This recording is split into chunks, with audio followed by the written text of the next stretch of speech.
Hello students, good evening. स्वागत है आप सभी का हमारे यूट्यूब चैनल पैड स्टडीज में। पैड का मतलब है प्रैक्टिस, एक्सेस एंड। होप आप सभी अच्छे होंगे। और आज हम लोग धनतेरस है, उसके संबंध में आज हम लोग वीडियो बना रहे हैं पोल्ट्री फार्मिंग। तो आप सभी व्यूअर्स को हैप्पी धनतेरस और दीपावली की ढेर सारी शुभकामनाएं। ईश्वर से प्रार्थना है आप सुरक्षित रहें और सेफ दिवाली मनाएं। तो चलिए स्टार्ट करते हैं पोल्ट्री फार्मिंग। हम लोग इम्प्रूवमेंट इन फूड रिसोर्सेज जो क्रॉप प्रोडक्शन मैनेजमेंट है उस पर हम लोग ये 3 वीडियो बनाए हैं। अगर आप उस पहले के वीडियो को नहीं देखे हैं तो हमारे चैनल को सब्सक्राइब कर लीजिए और उसमें पैड स्टडीज आप टाइप करेंगे तो आपको वीडियो वहाँ पर improvement in food resources crop production management का मिल जाएगा।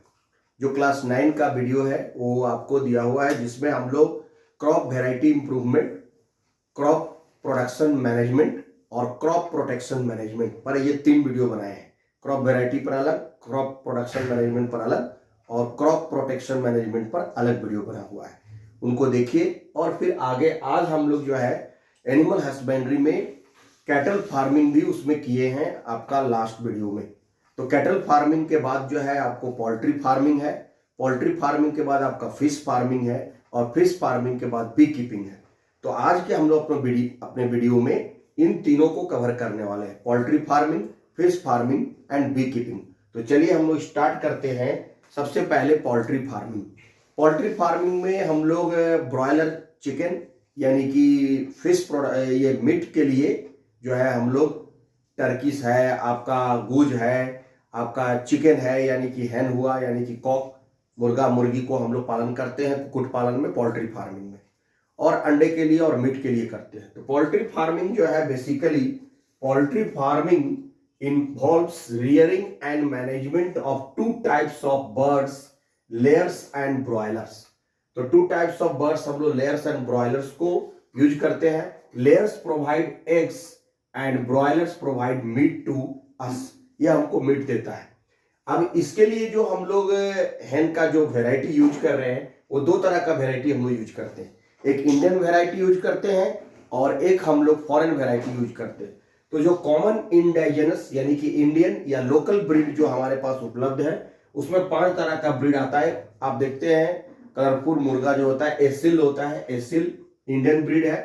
बसारा जो है या बुरसा जिसको हम लोग बोलते हैं ये भी इंडियन ब्रीड है। ब्रह्मा इंडियन ब्रीड है। कड़कनाथ मुर्गा जो काफी हाईली न्यूट्रिशनल होता है वो भी इंडियन ब्रीड है।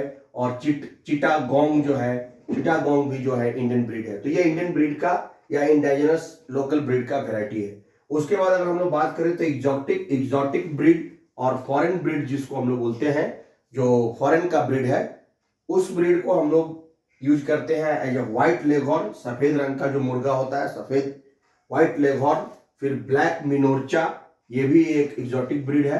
फिर रॉडे आइसलैंड रेड, ये रेड कलर का होता है। उसके बाद पॉलीमाउथ जो होता है, चिकना लिए हुए चितकबरा टाइप का ये पॉलीमाउथ होता है। तो ये हम लोग वेराइटी यूज करते हैं आपको फॉरेन ब्रीड में यानी एग्जॉटिक ब्रीड में। तो एग्जॉटिक और इंडियन ब्रीड का बात हो गया। उसके बाद एग्स एंड ब्रॉयलर प्रोडक्शन में हम लोग देखते हैं कि जो हमारे लेयर्स है उनका यूज हम लोग जो है एग प्रोडक्शन के लिए करते हैं, यानी कि फीमेल लेज द एग। और हमारा एम यही होता है कि लार्ज नंबर ऑफ एग्स जो है वो प्रोड्यूस हो। तो लार्ज नंबर ऑफ एग्स जो है प्रोड्यूस होने के लिए हमको जो है लेयर्स चाहिए। और जो ब्रॉयलर्स होते हैं वो हमको चिकन देते हैं, मीट देते हैं। तो जो लेयर्स और ब्रॉयलर में थोड़ा डिफरेंस है उसको हम लोग देखते हैं। Layers are manage for the purpose of getting eggs, eggs के लिए इसको यूज करते हैं। whereas the broilers are managed for getting meat, meat के लिए इनको हम लोग यूज करते हैं। A layer should be able to produce more number of large sized egg, ज्यादा से ज्यादा संख्या में अंडे का उत्पादन हो सके और बड़े आकार का हो, विदाउट ग्रोइंग टू मच, बहुत ज्यादा ग्रोथ ना हो लेकिन वो लार्ज साइज का हो और ज्यादा संख्या में हो, ये हमको एग चाहिए। A broiler should yield more meat and hence should be able to grow well, और वो अच्छी तरह से ग्रोथ करे ताकि डिफरेंट साइज का हमको ब्रॉयलर मिले, जिससे हमको ज़्यादा से ज़्यादा मात्रा में मीट मिल सके, चिकन मिल सके और हम उस वैरायटी को यूज कर सकें अपने लिए जो है ब्रॉयलर्स को मीट प्रोडक्शन। तो जो लेयर्स का हम लोग और ब्रॉयलर्स का डिफरेंस देख रहे थे, उसमें तीसरा पॉइंट है they require enough space and adequate lightning. यानी कि एग प्रोडक्शन को बढ़ावा देने के लिए आप देखते हैं कि जो ब्रॉयलर चिकन का यानी कि चिकन सेंटर में जो है उनको ज़्यादा स्पेस चाहिए और उनको बहुत अधिक मात्रा में लाइटनिंग भी हम लोग करते हैं, लाइट की भी व्यवस्था करते हैं। उसके बाद they require reconditions to grow fast and low mortality. जबकि ब्रॉयलर्स को जो है कि वो बहुत तेजी से ग्रो करना चाहिए ताकि बहुत जल्दी वो चिकन मीट के लिए तैयार हो सके, और लो मोर्टेलिटी होना चाहिए। मोर्टेलिटी का मतलब है उनका डेथ रेट जो होना है, यानी अगर ज़्यादा से ज़्यादा चिकन जो है मरे नहीं, यानी अगर मुर्गा अगर ज़्यादा से ज़्यादा अगर हैन मर जाएगा तो फिर मीट कहाँ से मिलेगा। तो लो मोर्टेलिटी होना चाहिए, उनको रिकंडीशन करें, उनको ग्रो कराएं तेजी से, और उनको ऐसा कंडीशन दे कि उनका मोर्टेलिटी रेट बहुत कम हो, वो लो मोर्टेलिटी हो, मरने बहुत कम मरे और ज़्यादा से ज़्यादा ग्रो करे। उसके बाद जो है they require restricted and calculated food. बहुत ज़्यादा एग का अगर प्रोडक्शन जो है हमको बढ़ाना है तो रेस्ट्रिक्टेड और रिक्वायर भोजन देना है, कैलकुलेटेड फूड देना है। उसके बाद their food requirement is rich in protein and vitamin A and K. अगर हमको चिकन चाहिए, हमको ब्रॉयलर्स को क्या करना है, उनको विटामिन ए और के से रिच फैट और प्रोटीन वाला डाइट जो है उनको देना पड़ेगा ताकि उनका ग्रोथ हो सके। उसके बाद जो है फॉर वेराइटी इंप्रूवमेंट, अगर हमको अच्छा वेराइटी चाहिए ब्रॉयलर चिकन का तो वी नीड क्रॉस ब्रीडिंग। हमको क्रॉस ब्रीडिंग कराना पड़ेगा इंडियन और जो है फॉरेन ब्रीड के बीच में। Is done to develop new varieties for the following desirable traits such है। तो न्यू वेराइटीज जो हम लोग प्रोड्यूस करेंगे क्रॉस ब्रीडिंग के, उसमें कुछ कैरेक्टरिस्टिक होना चाहिए, डिजायरेबल ट्रेड्स होना चाहिए। क्या होना चाहिए? सबसे पहला एम है कि हमको quantity and quality of chicks, बहुत अधिक मात्रा में और अच्छे क्वालिटी का चिक्स मिले, यानी कि चूजे मिले उसके हैंड्स के, ताकि ज़्यादा ज़्यादा उनको हम लोग ग्रो करा सके, उनकी संख्या बहुत ज़्यादा हो, वो अच्छे क्वालिटी का भी हो क्वांटिटी के साथ साथ। उसके बाद जो है dwarf broiler parents for more चिक प्रोडक्शन। ड्वार्फ ब्रॉयलर पेरेंट्स यानी पेरेंट्स बहुत लंबे नहीं हो, जैसे हम लोग देसी मुर्गा का देखते हैं कि बहुत बड़ा होता है, उसका साइज बहुत बड़ा होता है, 5-6 केजी उतना बड़ा। आजकल छोटा फैमिली होता है, कोई 1 केजी 1.5 केजी का मुर्गा खोजता है, 1-1.5 केजी का चिकन खोजते हैं, तो उसके लिए parents should not be dwarf, मतलब ड्वार्फ पेरेंट्स होने से बहुत लार्ज नहीं होना चाहिए, ड्वार्फ होना चाहिए। एंड दे हैव अ मोर चिक प्रोडक्शन करने वाला होना चाहिए। Adaptation and tolerance to high temperature, high temperature में भी वो एडेप्ट कर सके, उसको टॉलरेट कर सके, ऐसा वेराइटी हमको मिलता है क्रॉस ब्रीडिंग करने पर। और लास्ट में है कि चौथा है low maintenance and minimum feeding requirement. और उस तरह का वेराइटी हम लोग बनाते हैं जिसको मेंटेनेंस कम करना पड़ता है और बहुत कम फीडिंग यानी फूड प्रोवाइड करने पर भी वो अच्छा ग्रो करता है और हाईली चिकन और मीट हमको विथ एग्स प्रोवाइड करता है। तो ये था हम लोग ने कंप्लीट किया आपको पोल्ट्री फार्मिंग, जिसमें एग प्रोडक्शन यानी लेयर्स और ब्रॉयलर चिकन प्रोडक्शन के मीट के लिए हम लोग ब्रॉयलर्स को यूज करते हैं। इंडियन वैरायटी भी है, फॉरेन वैरायटी भी है। उसके बाद हम लोग आते हैं नेक्स्ट टॉपिक जो हमारा है वो है फिश प्रोडक्शन। फिश प्रोडक्शन को हम लोग बायोलॉजिकल साइंटिफिक टर्म में पीसी कल्चर बोलते हैं। पीसी कल्चर यानी फिश प्रोडक्शन, मत्स्य पालन, मछली का उत्पादन करना। तो हम लोग जानते हैं कि fishes are the rich source of proteins and are used to produce on large scale in India. Bharat में मछली पालन जो है एक बहुत अच्छा व्यवसाय है और बड़े पैमाने पर जो है मछली की खेती की जाती है, मछली को ग्रो किया जाता है, उसको साइंटिफिक तरीके से मैनेज किया जाता है, उसको रियर किया जाता है। और फिश प्रोडक्शन जो है वो इंडिया में एक बहुत अच्छा पेशा है, बहुत अच्छा व्यवसाय है। कॉमर्शियली फिशेस का प्रोडक्शन बहुत बड़े पैमाने पर लार्ज स्केल में इंडिया में होता है।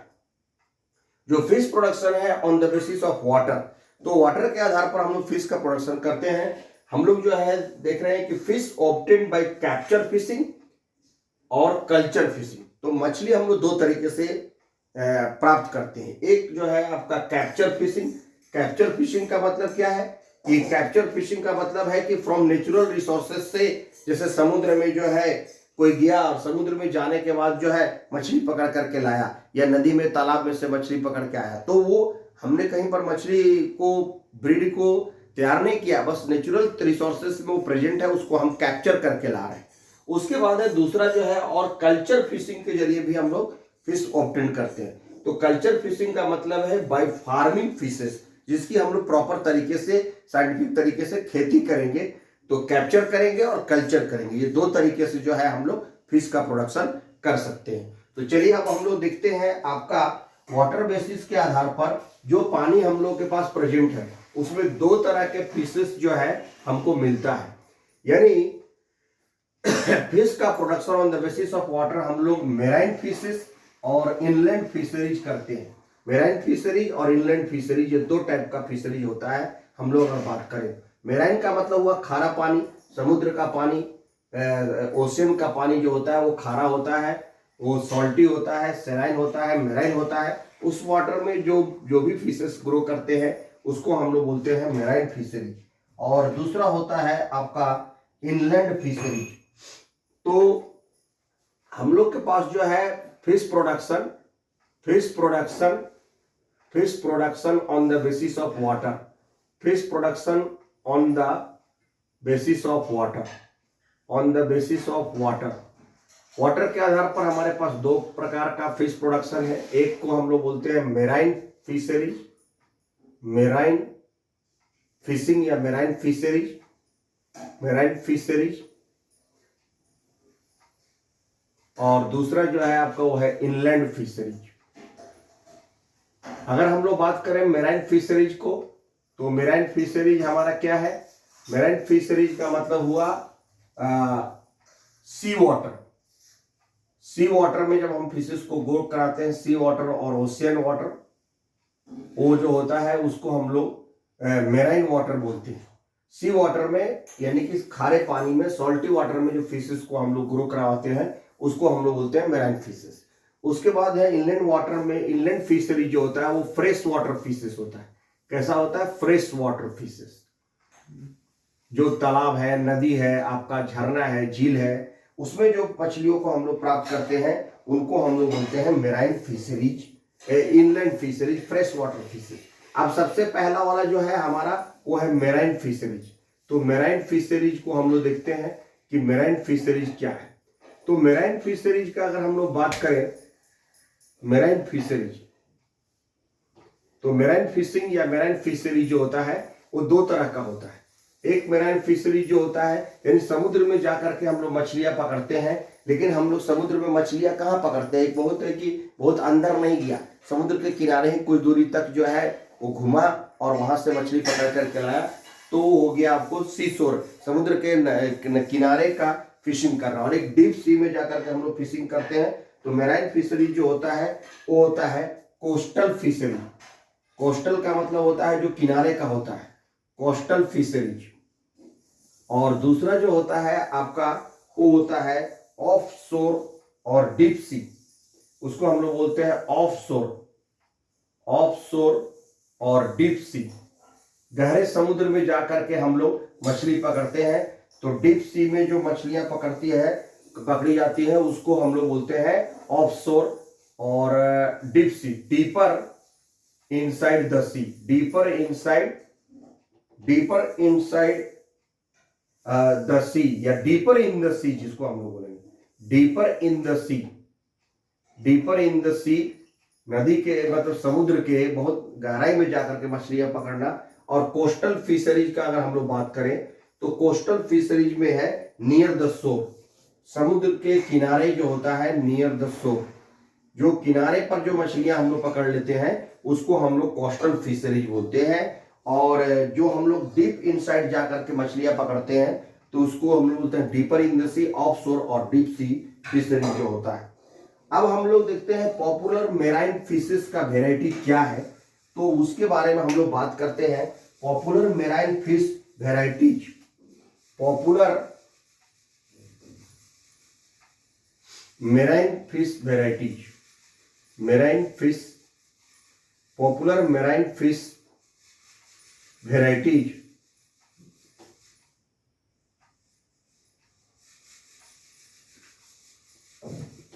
Popular marine fish varieties includes, इसमें कौन कौन है?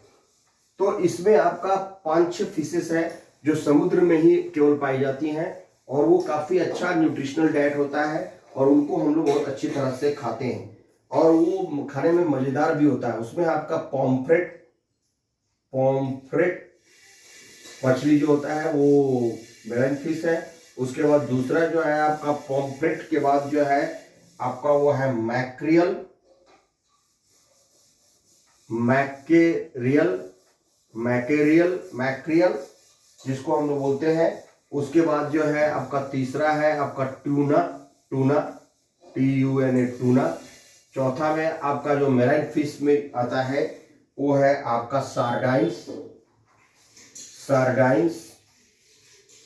और पांचवा में आपका है बॉम्बे डक, जो बम्बई के आसपास मिलता है, बॉम्बे डक। तो इन मछलियों को हम लोग मेराइन फिशेस के रूप में यूज करते हैं। ये बॉम्बे डक जो है वो आपका होता है some marine fish of high economic value, some marine fish of high economic value, जिनका बहुत ज्यादा इकोनॉमिक वैल्यू है, जिन जो काफी महंगा बिकती है। some marine fish of high economic value are also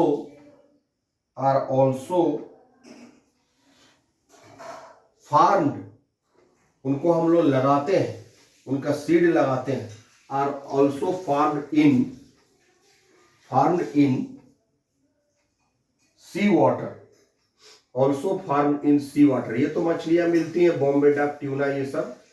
this includes, इसमें कौन कौन मछली आती है जो इकोनॉमिक इंपॉर्टेंस जिनका हाईली है, उसमें आपको ओस्टर वगैरह जो मोती है, जिससे मछलियों से हमको मोती मिलता है, वो मोती वाली जो मछलियां हैं आपका ओस्टर है आपका। उसके बाद आपका प्रॉन है, झींगा मछली जो है, बड़े पैमाने पर इनकी खेती की जाती है, बहुत सारे लोग इसको खाना पसंद करते हैं, इकोनॉमिक इंपॉर्टेंस इसका है। तो some marine fishes of high economic are also farm in sea water. Some marine fishes of high economic are also farm in sea water. This includes, जो है इसमें आपका आ जाएगा फिन्ड फिशेस, जो फिन वाली मछली है इसमें आपका है finned fishes, FINNED,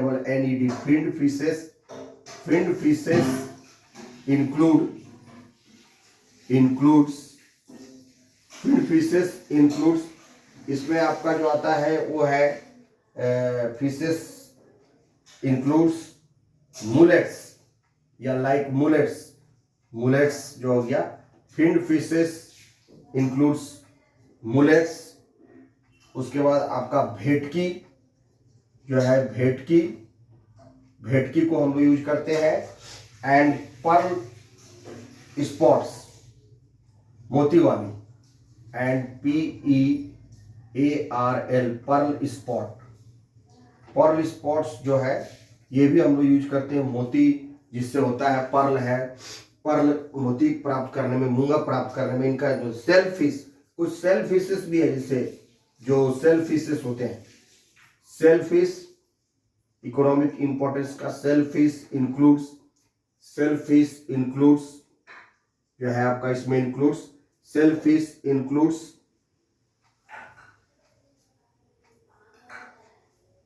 prawns, PRAWNS, prawns. उसके बाद जो है आपका मसल्स, MUSSCLES, मसल्स। उसके बाद एंड ओयस्टर्स, जो मोती है, एंड ओयस्टर्स, OYSTERS, ओयस्टर्स जो होते हैं। उसके बाद जो है oysters, OYSTERS, oysters are also cultivated for the pearl. Oysters are also cultivated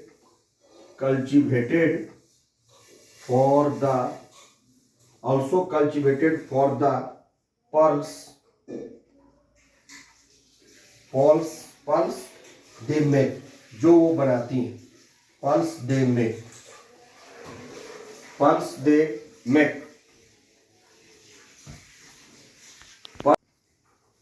जो popular fresh water fish varieties includes rohu, catla, grass carp, common carp and silver carp. ये जो कॉमन वेराइटी है, जो फ्रेश वाटर यानी कि मीठे पानी में, यानी जो नदी का है पानी, तालाब का पानी है, उसमें हम लोग रोहू पकड़ के लाते हैं, कतला ग्रो करती है, ग्रास कार्प है, कॉमन कार्प है, सिल्वर कार्प का वेराइटी जो है वो फ्रेश वाटर में ग्रो करता है। उसके बाद जो है fish production on the basis of obtaining. तो हम लोग जैसा बताया कि हम लोग दो तरह से फिश ऑब्टेन करते हैं, कैप्चर फिशिंग एंड एक कल्चर फिशिंग। तो जो कैप्चर फिशिंग है वो हम लोग जो है आपका करते हैं हम लोग। तो कैप्चर फिशिंग नहीं होगा, यहाँ पर थोड़ा गलत लिखा हुआ है, कल्चर फिशिंग है। कल्चर का मतलब हम लोग कैप्चर तो हम लोग नेचुरल रिसोर्सेज से पकड़ करके लाते हैं, कल्चर का मतलब हुआ उसको ग्रो करवाना। तो कल्चर फिशिंग ये होगा, कल्चर फिशिंग का मतलब हुआ ग्रो कराना। तो कल्चर फिशिंग हम लोग दो तरीके से करते हैं, एक मेरी कल्चर, एक एक्वा कल्चर, यानी एक समुद्र के लिए, और एक जो है एक्वा कल्चर यानी हम लोग नॉर्मल फ्रेश वाटर में करते हैं। तो मेरी culture is the culture of fishes in marine water on commercial basis. Marine water में समुद्र के पानी में जब हम लोग फिश को ग्रो कराते हैं और कमर्शियल बेसिस पर, तो उसको हम लोग मेरी कल्चर बोलते हैं। और एक्वा कल्चर क्या है, the culture of fishes in fresh water on commercial basis. तो फ्रेश वाटर में जब हम फिशेस को ग्रो कराते हैं कमर्शियल बेसिस पर, उसका प्रोडक्शन करके हम लोग उसको बेच करके उससे अर्निंग करने के लिए, तो हाई अर्निंग कैपेसिटी के लिए, तो वो कल्चर फिशेस को हम लोग एक्वा कल्चर बोलते हैं। और मेरी कल्चर में हम लोग मेराइन फिशेस को कल्चर करते हैं ऑन द कमर्शियल बेसिस पर, लार्ज स्केल पर। अब हमारे पास जो कल्चर फिशिंग करने का जो एक्वा कल्चर है उसमें हम लोग दो तरह का कल्चर करते हैं। एक होता है इंटीग्रेटेड फिश कल्चर, जो सामान्य तौर पर आप देखते हैं कि पैडी प्लांट यानी धान का जो फसल ग्रो कराते हैं हम लोग, बहुत सारा जो है अपने खेत में, लैंड्स में बहुत पानी यूज करते हैं, पानी उसमें भरा हुआ रहता है, और उसको हम लोग सीड निकालने के बाद जो है वो उसको छोड़ते हैं। तो कुछ बीज वाले जो खेत होता है उसमें जो है हम लोग क्रॉप में जब हम लोग फिश को प्रोड्यूस करते हैं तो उसको हम लोग बोलते हैं integrated fish culture. Fish culture is combination with rice crop by using high amount water, वो होता है। उसके बाद जो सबसे इंपॉर्टेंट क्वेश्चन इसमें आता है वो है कंपोजिट फिश कल्चर। जो एक हम लोग कंपोजिट फिश कल्चर बनाते हैं, जो एक्वा कल्चर करते हैं, यानी कि फिश को हम लोग फ्रेश वाटर में ग्रो कराते हैं on large scale, is called aqua culture. Aqua culture में एक हम लोग ऐसा फिश कल्चर मीडियम बनाते हैं, एक ऐसा फिश पॉन्ड बनाते हैं या एक ऐसा तालाब हम लोग बनाते हैं जिसमें हम एक साथ 4 से 6 वेराइटी ऑफ क्रॉप जो है, ये वेराइटी ऑफ फिश क्रॉप करवा सकते हैं, क्रॉप प्रोडक्शन करवा सकते हैं। उसका बेनिफिट ये होता है कि हमको बहुत अधिक मात्रा में फिश का प्रोडक्शन हो जाता है और बहुत ही आसानी से हम लोग 4, 5 या 6 वेराइटी जो है वो फिश का यूज कर सकते हैं और उसको प्रोड्यूस कर सकते हैं। इसमें हम लोगों का 3-4 हिस्से में जो है वो क्रॉप यानी कि फिश क्रॉप जो होता है वो डिस्ट्रीब्यूटेड होता है, यानी फिशेस जो होता है वो पूरे फिश पॉन्ड को यूज करती है। जैसे कुछ फिशेस जो होती है वो एकदम तल पर रहती है, एकदम लेयर पर आती है, पानी के लेयर पर आ जाती है, उनको हम लोग सरफेस फीडर्स बोलते हैं। कुछ फिशेज जो है वो मिडिल में रहती है, तालाब का मिडिल हिस्से में रहती है, ऊपर नहीं आती है ना नीचे ही जाती है, वो बीच वाले हिस्से में तैरती है और बीच वाले हिस्से में जो भी उनको फूड मिलता है वो लेती है, तो उनको हम लोग मिडिल या कॉलम फीडर्स बोलते हैं। और कुछ फिशेज होती है जो एकदम नीचे ही रहती है, ओविड्स वगैरह रहता है, जो खरपतवार रहता है या जो प्लांट छोटे छोटे रहते हैं उनको वो फीड करती है, खाती है, उनको हम लोग बॉटम फीडर्स बोलते हैं। तो इस तरह से कंपोजिट फिश कल्चर में पूरा फिश पॉन्ड को यूज करते हैं और 4 से 6 वेराइटी 7 वेराइटी हम लोग लगाते हैं उसमें फिश का, और ज़्यादा से ज़्यादा फिश का प्रोडक्शन होता है। तो उसमें सरफेस फीडर्स की अगर हम लोग बात करें तो जो एकदम ऊपर आ जाती है उसमें आपका कतला है, सिल्वर कार्प है, ये एग्जाम्पल है। कॉलम फीडर जो मिडिल में रहती है वो आपका रोहू है, लेबियो रोहिता जो रोहू मछली है वो बीच में रहती है। उसके बाद जो ग्रास कार्प है वो भी बीच में मिडिल ड्वेलर है।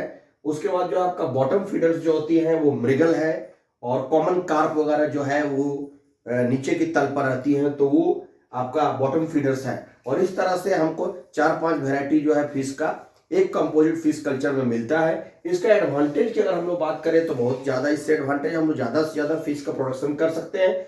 Fishes do not compete for food. मछली जो है वो अलग अलग लेयर में रहती है, अलग अलग फिश के रीजन में रहती है, तो ऊपर वाली मछली जो है वो नीचे नहीं जाती है, बीच वाली मछली जो है वो फिर ऊपर नहीं जाती है या नीचे नहीं आती है, नीचे वाली मछली जो ऊपर नहीं जाती है। और इस तरह से पूरे उनके बीच में आपस में भोजन को लेकर के कोई कंपटीशन नहीं होता, कोई लड़ाई कोई झगड़ा नहीं होता।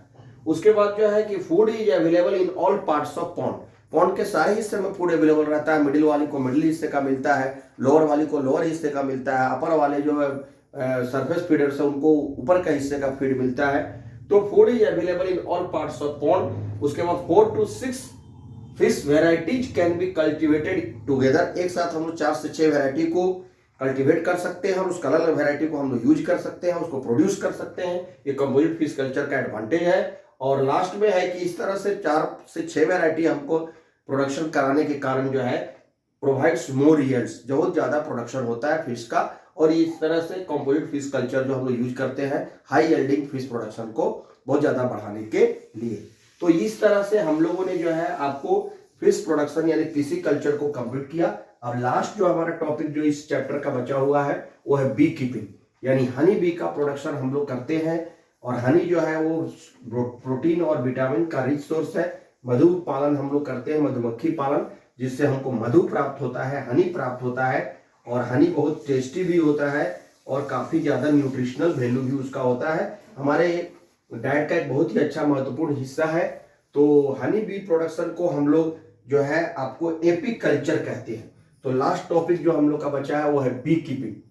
बी कीपिंग जो है हमारा लास्ट टॉपिक है, बी कीपिंग यानी मधुमक्खी पालन। इसको हम लोग बोलते हैं एपी कल्चर। एपी कल्चर और बी कीपिंग, इसका साइंटिफिक तरह से हम लोग मैनेजमेंट करते हैं। मधुमक्खी पालने को हम लोग एपी कल्चर कहते हैं। एपी कल्चर और बी कीपिंग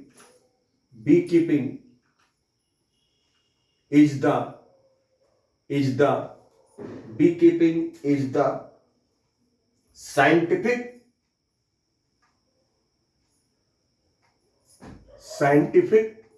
management